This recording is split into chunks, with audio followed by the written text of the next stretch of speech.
Two fake doctors have been arrested for selling fraudulent medical certificates. They were taken into custody in a joint operation in Germiston. While the Health Professions Council worked with law enforcement agencies to effect the arrest, it says it will continue to work to apprehend illegal doctors. So let's discuss this now with Christopher Tsatsawane from the HPCSA. Thank you so much, Christopher, for your time this morning. Let's talk a little bit about this medical certificates. Are they actually, were they actually dealing in illegal medical certificates to qualify those doctors that were not qualified to be doctors, or is it medical certificates pertaining to the illnesses of patients? Exactly what kind of certificates were being provided for illegally? So, good morning, Faith, and good morning, Mr. Morena. Just to give a background, the kind of certificates that were being sold are basically bogus, and these are certificates that were making use of doctors who actually did not exist in terms of our register. As the HPCSA, we conducted an operation together with the South African Police Services just to establish the truth out of what we were tipped on by members of the community.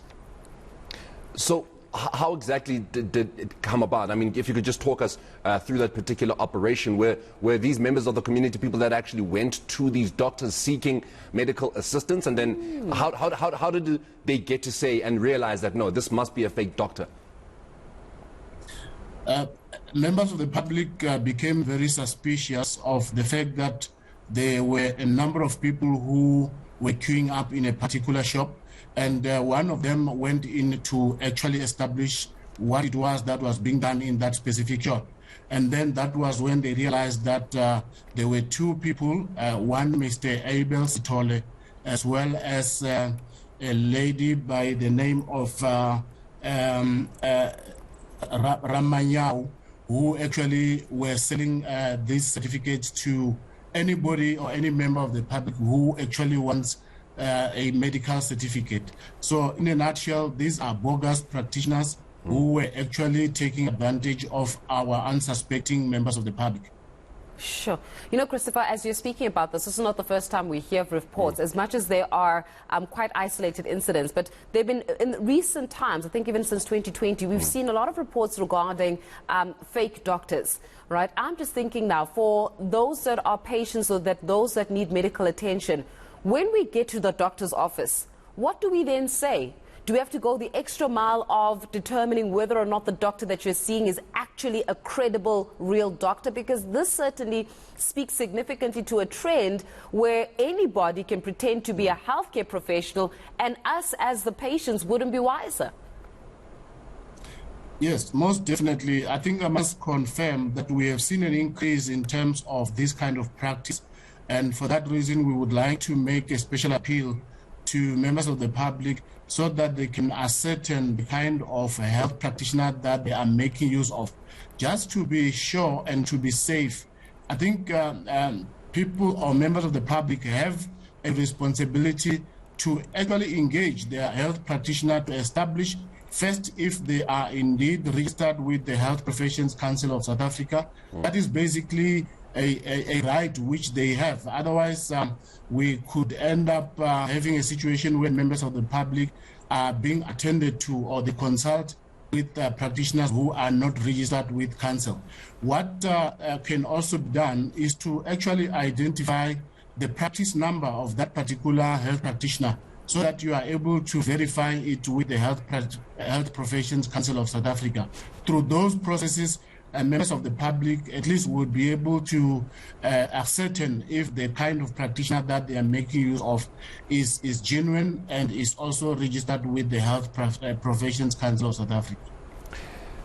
Is this a syndicate? Are we finding ourselves dealing with something that is somewhat of a syndicate, where you can find it happening in other parts? Or is this just, I mean, I know Faith mentioned how we've seen isolated incidents, but it seems people who are able to generate a fake medical certificate seemingly know quite a bit about the medical profession itself for them to be able to get as far as doing something like this. So could we be dealing with a syndicate here? I wouldn't know if we necessarily or specifically have a syndicate in this case, but from our side as the Health Professions Council of South Africa, I can indicate that we really are concerned about this, because we have seen pockets of this kind of practice in different areas of our country, in different provinces. So all we can do is to just create awareness to the public out there, so that they know what it is that they need to do to establish if the health practitioner they are making use of is registered with the council. You know, I would like to bring your attention, Christopher, to a story that also happened about, I think it was about 2 years ago. The story of Sonette Maribrandt, who was arrested for actually having a fake medical certificate. Not only did she have a fake medical certificate, she managed to open two practices. And that says something significantly about how is it that she was able to advance from just one to two. How much influence and what role do you guys play as, of course, the Health Professions Council of South Africa in being able to monitor and evaluate whether or not these practices are existing? Because for the likes of Sonette Maribrandt to be able to open two practices, it means that she was able to get away with it for a long period of time without being noticed. Where do you guys come in being able to track and trace who's real, who's fake? Because if we have to be very real with ourselves, I think the biggest concern of a patient is not whether or not somebody's qualified. The biggest concern for a patient is whether or not they're going to get help. Most definitely. Faith, through our inspectorate division, which we have at the Health Professions Council of South Africa, we conduct random operations throughout the country. As you would have seen on the press statement that was shared, we've got different offices in different provinces, and through our inspectorate office, we conduct this kind of operations with the South African Police Services to make sure that we identify any suspicious health practitioner who could be practicing. However, I must indicate that in terms of the kind of resources that we have, we might not necessarily be able to monitor everything that is happening throughout the country because of the number of inspectors that we have.